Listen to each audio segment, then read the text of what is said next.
Give It a Look, the podcast bringing back a personal pop culture recommendation with Rin and Roger. I have come here to chew bubblegum and make great podcasts, and I'm all out of bubblegum. Welcome, everyone, to Give It a Look podcast. My name is Rojo. I am here with my co-host, Rin. Rin, it's now summer down under. What do you do to have fun in the sun? I like to go out for walks when it's really nice weather, maybe have a picnic, go down to the beach. That's about it. I like to sunbake a little bit, but, slip, slop, slap. Got to be safe. What about you? Yeah, I live pretty close to a very nice beach. I might take the dog down there. I got a bit of experience doing some open water kayaking, which was a lot of fun the other week. Go for a drive, grab some gelato. Oh, yes, you got to get the ice cream. Very much looking forward to the Boxing Day test this year as well. I'm locked in to go day 3. I think it's going to be a brilliant summer coming up. Oh, absolutely. I'm looking forward to being able to, go for drives, actually, and leave Melbourne for a bit. Leave it all behind. Yeah. Our review of the week this week comes from B. Linda, who gives us 5 stars on Apple Podcasts and says, loving this podcast. Love the honest and hilarious reviews. So good listening to the different opinions, and it gives me new mediums to listen and watch. Really recommend. Makes me laugh and as though I'm hanging out with friends, which is really comforting. Give it a look. A winky face. Lovely. Very nice. What a well-written review, wouldn't you say, Rin? Very well written, I would say. Very nice, very kind. I've actually had a few people tell us it's nice to listen to us kind of like you're hanging out with your mates, which makes you warm. This is our first week of DOCO-CEMBER, which means we have given each other a documentary that the other person has never seen, and we're going to hear a little bit about what they thought about it. So, starting with my recommendation to you, Rin, I gave you Crip Camp, a disability revolution. Now, this documentary was executive produced by the Obamas. For those who may not know, since Barack was out of office in 2016, the two of them have gone into several different kind of roles, but one of them being documentary producing. So this is one of their projects. So Crip Camp tells the story of Camp Jened, which was a summer camp in New York State that ran during the 60s and 70s, which grew into a summer camp specifically for young people with a variety of disabilities, many that were wheelchair bound, with polio or with cerebral palsy, or with spina bifida, amongst other conditions. And it was run by counsellors, some of which had no experience working with young people with these additional needs, but who really believed in providing a space where young people could be included and listened to and just have a really foundational positive experience in their life over summer. So part of the film is looking at kind of archival footage from particularly the class of 1971 camp, and interviewing campers, interviewing counsellors, and looking back on that. The second half of the film shifts its focus to later in the 70s, where several of the campers who went to Camp Jened actually became involved in grassroots political movements to legalise certain measures that would make, particularly New York City, but in a wider respect, all major American cities more accessible to people with disabilities, because things like ramps and elevators and even the right to, if you had a child with a disability, the right to send them to a mainstream school was not in law anywhere until the 1980s. So there's a particular focus on Judy Human, who was one of the counsellors on the camp, who went on to kind of spearhead this movement, and some of the really difficult things they had to overcome and endure as they were protesting, including like a 25-day sit-in at a local political office, which would be challenging enough for most people, but for people with disabilities, often it was a real slog. They were really doing it for something that they believed strongly in. I thought this was just a really beautiful spotlight on a group of people that, like I said, were given a positive opportunity and experience in their youth, and it gave them strength and dignity that was required to really push for something that they believed in to open up the world to more people. And I just thought it was a really beautiful story. What did you think? So I have 3 words to kind of describe this documentary. The first one being friendship, the second one being revolution, and the third one being wow, because you just go through like this emotional roller coaster throughout this documentary. You you kind of, there's parts where you have a laugh, and and there's parts where you kind of get a bit teary as well, just with the injustice of how these people are treated as well. Yeah, it's really interesting. You get the insights as well of the thoughts of these campers and the counsellors as well. And it's quite interesting because, there's one camper who kind of mentions things like lack of privacy, for example, something we wouldn't think, but people with disabilities generally, may need assistance at times as well. Oh, that's a very good point.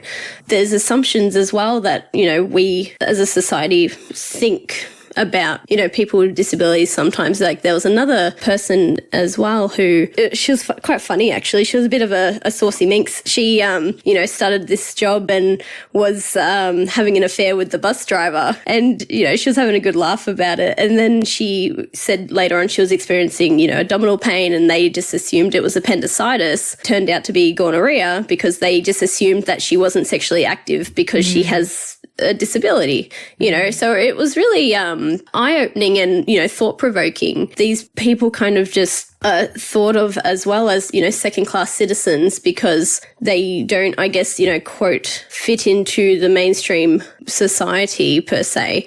Judy, who you mentioned before, she got refused to go to mainstream school because she was, again, quoting here, a fire hazard. Excuse my language, that's fucked. Like, she wasn't allowed to go to a mainstream school because she's in a wheelchair, and they were just like, too bad, so sad, essentially. Really interesting to see how powerful their voices became. It all just started when they went to camp together, and they went to this camp and everyone was just on the same plane. No judgment. Everyone was having a good time. They didn't have to worry about what others thought of them because everyone was the same.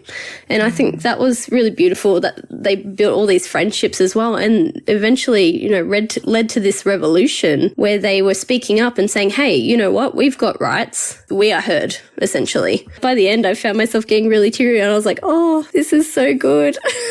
Yeah, it is very moving. Let's talk about that first half a little bit, which focuses specifically on Camp Jened in the summer of 1971. Firstly, the quality of the archival footage that they have is really great. It's amazing. Yeah, and it really shows off what this camp was all about. You've got young people mingling with counsellors. They're playing music. Some of them are smoking cigarettes. Yeah. And you see some of the activities that they're getting the campers involved in. I can imagine that if someone was planning a camp like this nowadays, and I'm sure there are camps like this in the American summer system, you can imagine the ton of paperwork and stuff that would have to be signed off on. I don't know if any of that was around here. It was really just the will of the counsellors that got them through. Yeah, let's get in there and have a good time kind of thing. Like, let's get them in the pool, let's get them swimming, things like that. Lovely. It's so nice. And these kids, they mentioned throughout the film, their parents being very overprotective and things like that as well. So they probably wouldn't even have had this opportunity in their normal lives. One of the campers says that the thing that they love about Camp Jened is that the counsellors aren't babysitters. We've mentioned things about privacy. We mentioned things about having enough space to be independent or think for yourself about things. They were provided an opportunity here. The stories that came out were just things that, would happen at all kind of summer camps. You've got stories of couples making out behind the cabin.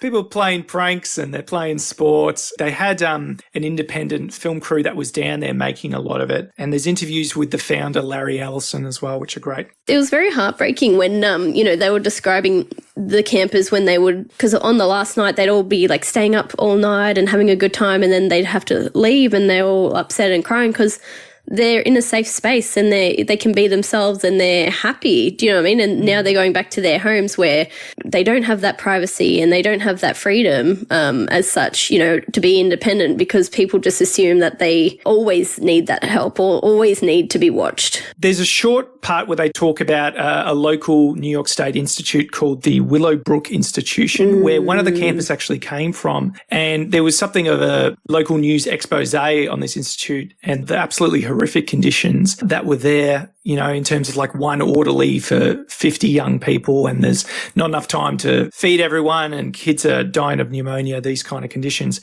And the camper that came from there, came to Camp Jened and would just eat so much every night until they were throwing up, because I guess they just wanted to make the most of it. They weren't used to having that kind of quality of care. Yeah, it was very sad, and it was very confronting to see that footage inside. Was it Willowbrook? Yeah, very sad, very gut-wrenching, horrendous. It's just horrendous, those conditions that those children and adults were in as well. We'll go to the second half of the film. So it fast forwards a few years.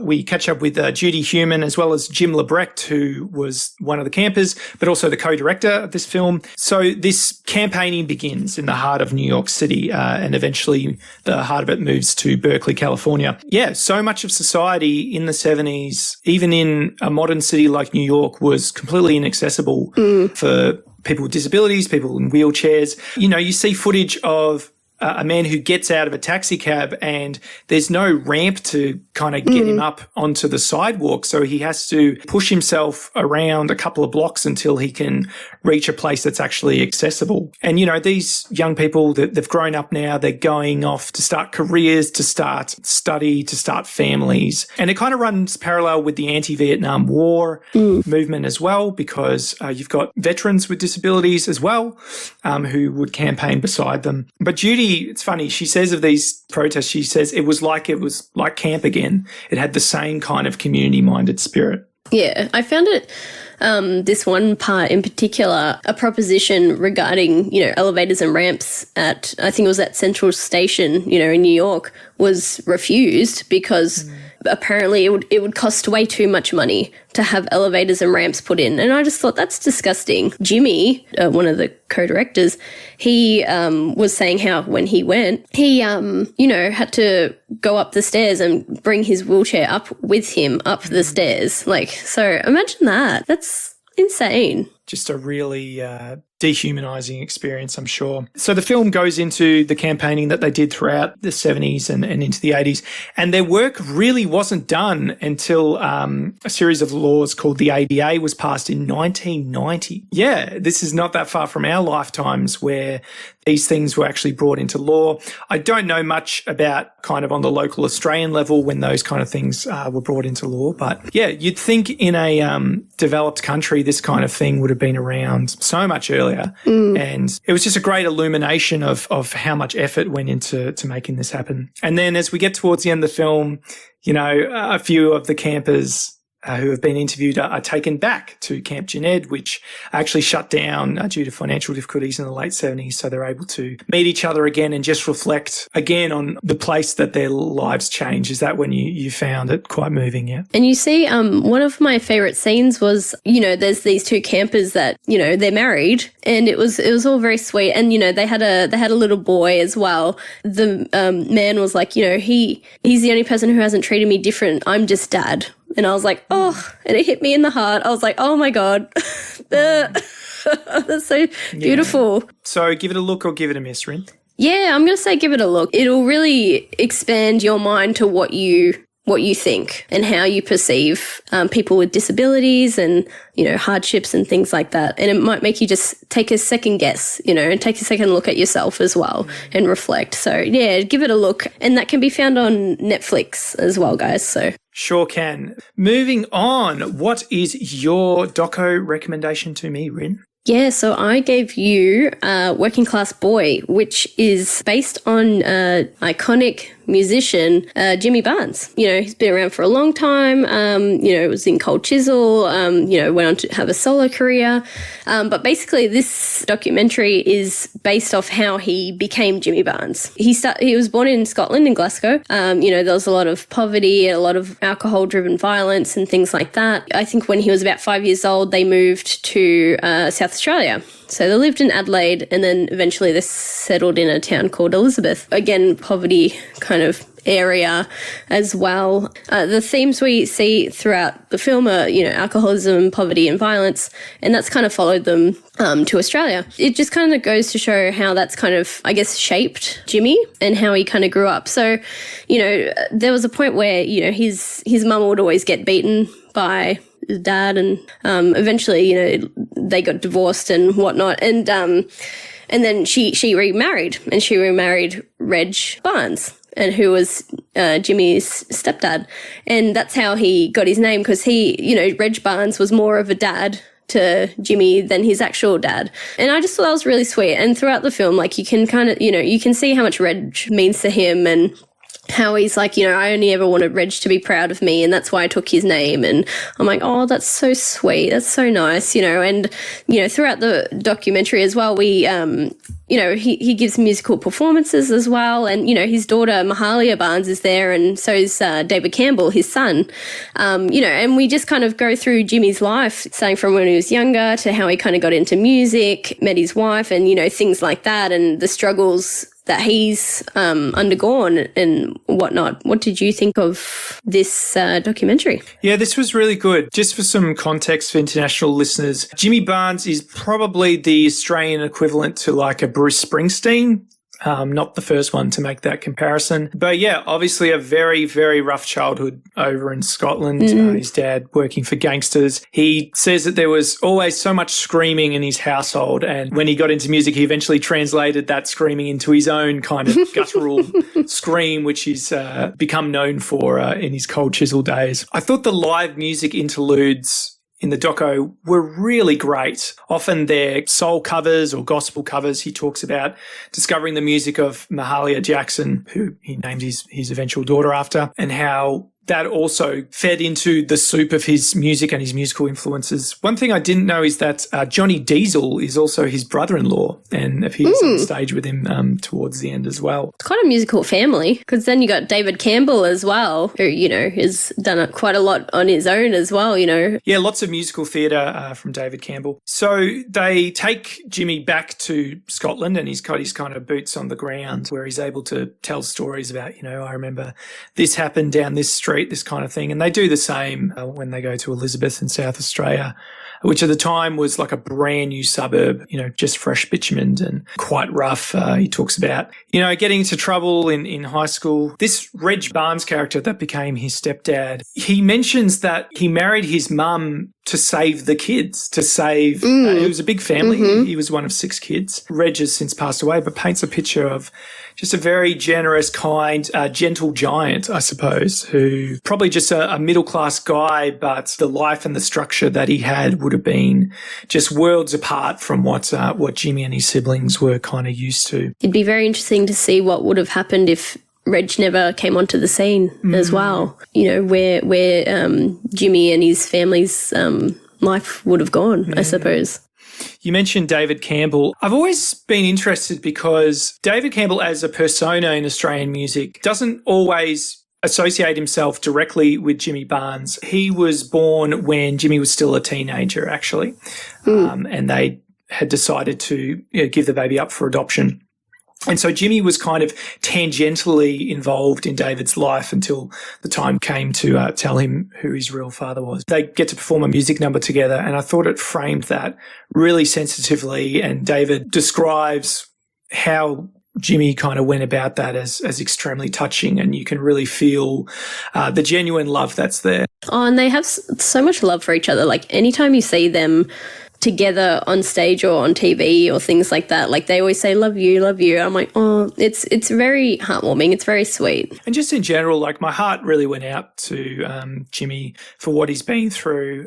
I think everyone is just trying their best. You know what? With the hand they've been dealt, it's very easy to be judgy and think that because someone's different to you or making different choices or maybe making mistakes here or there that they're this or they're that. But there's always a further story. And I think documentaries can be so valuable by kind of pulling back the curtain on some of those stories. I really love the interviews with Jane, his now wife. I hadn't heard a lot about her or from her, but she just had like a really lovely energy, for lack of a better word. You can see why he's like drawn to her, because she's obviously like the light in his life, which is it's very beautiful to see. You can see there's that real love there, and it's super special. In terms of the music of Jimmy Barnes and Cold Chisel, does that hold a special place for you? I like Cold Chisel, and I like Jimmy Barnes' solo career as well. My parents were big Cold Chisel fans, and every time she'll see one of them on TV, like whether it's Jimmy or Ian Moss she'll be like, Mossy, or she'll be like, Jimmy. Yeah, they're old friends to our parents' generation. Do you reckon maybe Knowlesy, Shannon Knoll, is like our equivalent?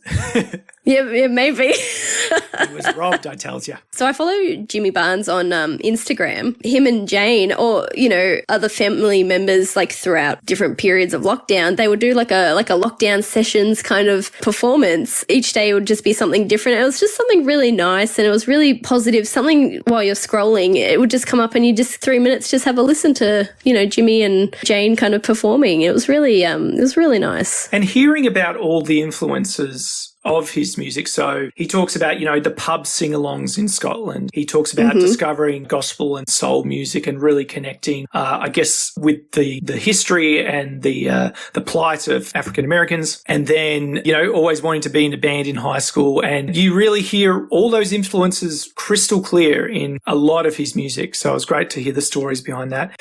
And much like Crip Camp, I found the finale with the wrapping up quite moving again. In telling this story, it's been his way of making peace with his relationship with his father and his past and the tough stuff. And that now, he can look forward to doing whatever he wants, really. Like, he's got a family, he's got grandkids now. Like I said, the musical performances are great. His voice is still there. He's not quite belting them out like he did with Cold Chisel, but in stripping things back a bit, you've got piano and double bass and drum accompaniment. It really reveals just such an iconic voice and such an iconic part of Australian music, yeah. Because you know how in the last few years they've made movies where like biopic movies, with Olivia Newton-John and, In Excess and things like that. And Jimmy was like, no, I don't want that. He's like, I want mine to be a documentary. I want it to be based on the books I've written because they're sensitive topics and they need to be done in a particular way because they mean a lot to me kind of thing and they mean a lot to my family and, things like that. So I think the documentary was the right way to go.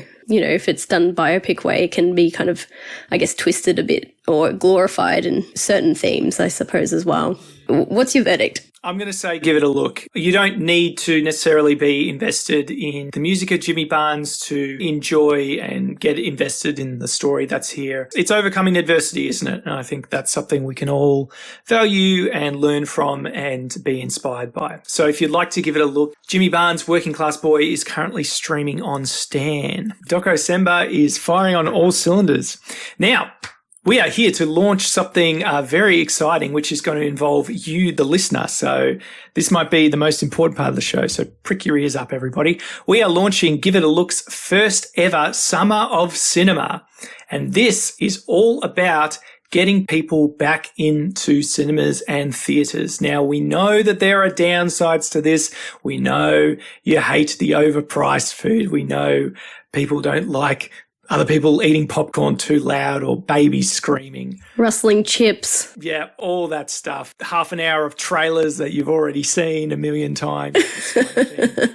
But it's been a tough slog for the theatre industry and the arts industry.